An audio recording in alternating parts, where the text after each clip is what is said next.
খামারের পাশে যেই পুকুরটার থেকে শ্যাওলা পরিষ্কার করলাম, সেই পুকুরটাতে গত রাত্রে ঝড় আর বৃষ্টির কারণে একপাশে গুছিয়ে রেখেছিলাম যেই শ্যাওলাগুলো, সেই শ্যাওলাগুলো আজকে আবার সারা পুকুর হয়ে গেছে, যার কারণে দেখা যাচ্ছে যে পুকুরের ভিতরে আর কোনো জায়গা নাই। যদিও আমরা এই শ্যাওলাগুলো একপাশে গুছিয়ে রেখেছিলাম আমাদের হাঁসকে খাওয়ানোর জন্য আর পুকুরে যাতে ঠিকঠাকভাবে অক্সিজেন পাই সেই জন্য।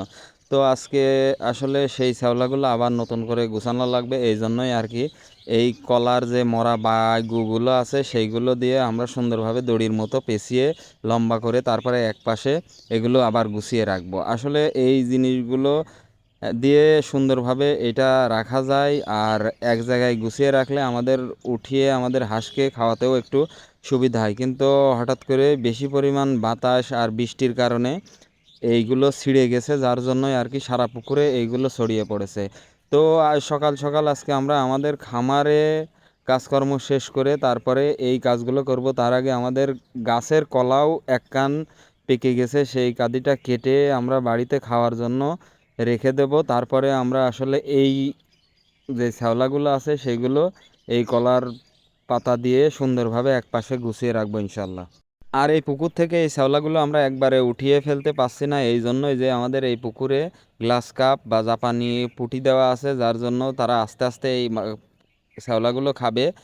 আর এই শ্যাওলাগুলো আমরা আমাদের হাঁসকে প্রতিদিন কম বেশি 1-2 বস্তা করে দিয়ে থাকি, এই জন্যই আর কি আমরা একবারে এগুলো তুলতে চাচ্ছি না বা পাচ্ছিও না। আর যদি আমরা এগুলো একবারে তুলে ফেলি তাহলে অনেকেই আছে যাদের পুকুরে আসলে এই শ্যাওলার প্রয়োজন বা কার্প জাতীয় মাছ আছে, তারা উঠিয়ে নিয়ে যাবে একদিনেই। তো আমরা আসলে এইগুলো আমাদের মাছ এবং হাঁসের জন্য একপাশে সংরক্ষণ করে রাখছি।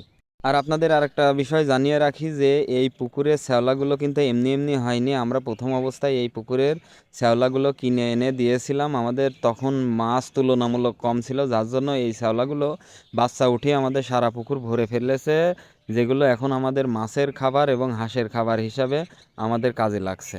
আর আমাদের এই পুকুরটাতে আসলে বেশি পরিমাণ কার্প মাছ দেওয়া নাই, যার জন্য এই শ্যাওলাগুলো আসলে অত দ্রুত খাচ্ছে না। আসলে যেভাবে খাচ্ছে তার থেকে বেশি পরিমাণ শ্যাওলা বাচ্চা উঠাচ্ছে, যার জন্য পুকুর ভরে যাচ্ছে। আর আমাদের এই পুকুরে যদি শ্যাওলা আমরা এড়ে দিয়ে রাখি তাহলে দেখা যাচ্ছে যে মাছের অক্সিজেন নেওয়ার মতো কোনো জায়গা থাকছে না, যার জন্য আমাদের আসলে এক পাশে এই কলার শুকনা বাইগু দিয়ে গুছিয়ে রাখা লাগছে। তাছাড়া যদি আমরা সারা পুকুর দিয়ে রাখি সেই ক্ষেত্রে দেখা যাচ্ছে যে এই বংশবিস্তার আরও বৃদ্ধি করবে, এতে মাছের অক্সিজেন ফল করে মাছ মারা যেতে পারে। আর যেহেতু আমরা এইগুলো আমাদের হাঁসকেও খাওয়াই, সেহেতু এক পাশে গুছিয়ে রাখলে আসলে যে কোনো সময় খুব সহজেই আমরা এইগুলো আমাদের হাঁসকে নিয়ে যেয়ে খাওয়াতে পারবো। তো সবাই আমাদের জন্য দোয়া করবেন। আসসালামু আলাইকুম রহমতুল্লাহি ওয়া বারাকাতুহু।